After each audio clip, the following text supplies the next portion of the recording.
Thank you, Mr. Deputy Speaker. It's a pleasure to come after what is, I think, a very thought-provoking contribution from the Honourable Member for Elmet. It's been a very interesting debate, often slightly at cross purposes, I suppose, and I probably will share in part and parcel of that in my own contribution today. But I would very much agree with two particular contributions from on the other side, when they said that the BNP has only picked up support and indeed votes because mainstream politicians have so patently failed to articulate public concerns to the extent that the only outlet often for such worries about immigration is to be found at the extremes of the political arena. And I would say to anyone who is complacent about these matters, only look at the success of the BNP at local elections, week in and week out, in places that you wouldn't expect the BNP to be having even the remotest bit of support. They're getting 15 to 20% in a lot of council by-elections.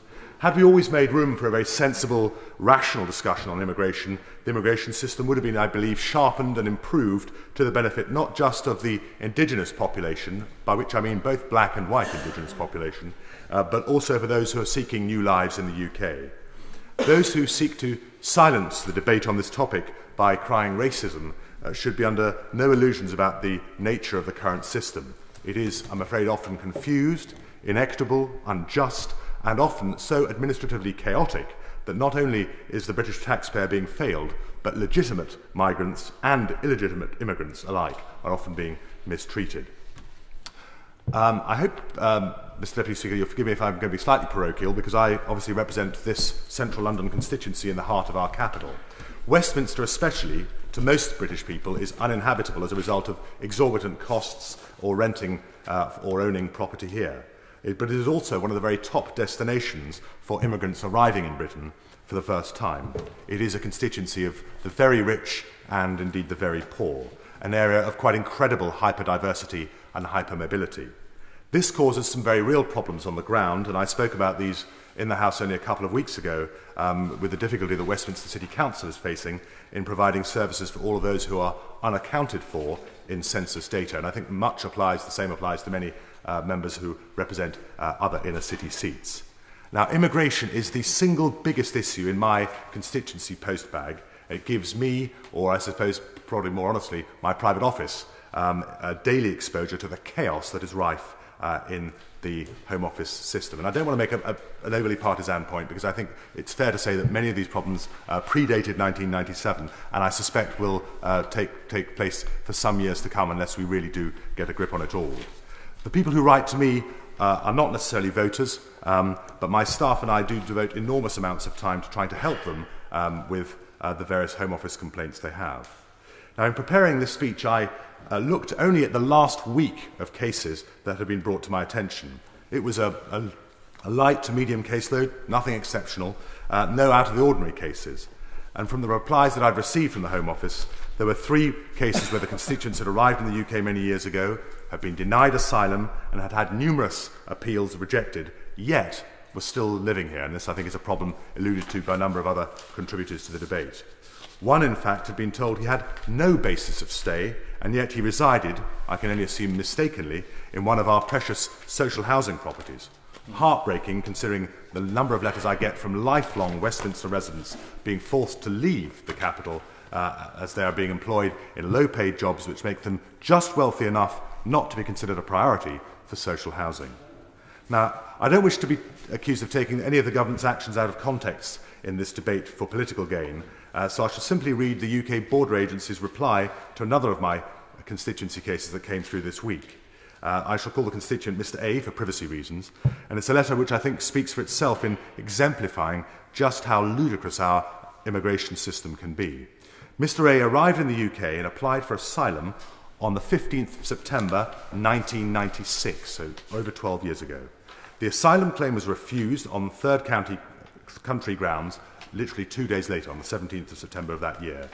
On the 23rd of September 1996, it was decided that his claim should be considered substantively, and Mr. A's application for asylum was then refused on the 11th of August 1998. He applied for further leave to remain on the grounds of his marriage on the 18th of July 2000. This was, mind you, 2 years after he had been refused asylum. He requested that his application be considered along with his application for asylum, and Mr. A's appeal against the decision to refuse him asylum was dismissed on the 9th of October 2001. Further representations were submitted on human rights grounds on the 30th of November 2001, and additional further representations were submitted on the 22nd of December 2004. Again, another 3 years seem to have passed in the flick of an eye. Mr. A was then sent a family questionnaire for consideration under the terms of the Family Indefinite Leave to Remain exercise on the 8th of March 2005, and he was found to be ineligible because he had an unspent criminal conviction on the 5th of October 2005. There was a further reconsideration on the 2nd of March 2006, and he again was found to be ineligible as he had not declared that criminal conviction. Further representations were then submitted in June of 2006, and a request was then at that stage made for humanitarian protection. This case still remains outstanding, and I'm sorry to have gone into such great detail because it is not a totally untypical sort of case that is going on, and heaven only knows when this matter will be resolved. It's a very, very sorry catalogue, and I think, as I say, represents a relatively unexceptional constituency case. But of course it raises many, many questions. Why, after being refused asylum so often, was this constituent not deported? Now, I could go into some detail about many other similar sorts of cases, and I appreciate the time obviously is very tight in this debate. I do feel, however, really that the easiest option to reduce the overall number of immigrants would in many ways be the most ill-advised route, and to that extent I don't entirely agree with contributions on either side of the House. There is an ever-expanding number of non-EU nationals, especially those who are working in highly skilled global industries, who do come to this country and boost our economy. Now, a drastic reduction in this group, in my view, would neither be desirable nor advisable. Similarly, we could relatively easily slash the number of non-EU students who come here to study or prevent them from staying on to work for 2 years post-graduation. Now, I must say, I think that the Labour government have got this absolutely right over the last 10 years. We need to encourage this set of people, not least because I think many of these migrants will return to their homelands as great ambassadors for this country in the decades to come. Now, looking at other groups who come to live here, there's a large number of dependents, relatives and would-be relatives of previous immigrants who often arrive with very few skills and little understanding of the English language.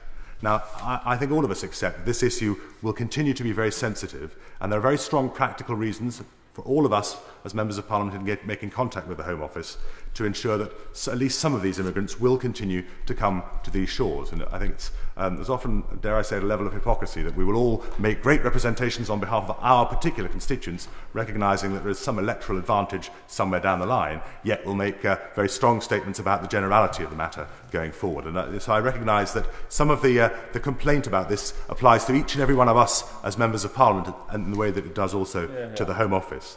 It seems to me, however, we could also look to stem the number of asylum seekers who come here as political refugees, or indeed to restrict the major immigration flux coming from the EU. But as has been pointed out by many other members today, we are signatories to several international agreements and a signed-up member of the EU. Short of withdrawing from such treaties or reneging on our duties as an EU member state, there's little that we can do to stop such parties coming to our shores. But it was interesting, I think the Honourable Gentleman for Elmet and the Right Honourable Gentleman for Birkenhead did make it clear that they did feel that there should be some opportunity for EU nations within an expanded EU to be able to have some special immigration arrangements.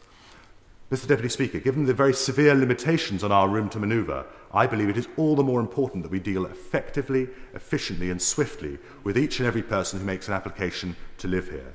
I fear that the quota system of immigration will lead to a distortion of statistics, priorities and our economic needs. It is therefore crucial, above all, that we tighten up on the current decision-making process, stand firm once a decision has been made, and act quickly to remove any person who is found to have no basis to stay. As has been pointed out by other members, the relatively clement economic weather until recently has allowed us, I think, to turn something of a blind eye to many of the problems that I've described. But a continued refusal to get a grip on our immigration system risks causing conflict in British communities that will haunt us in the decades to come.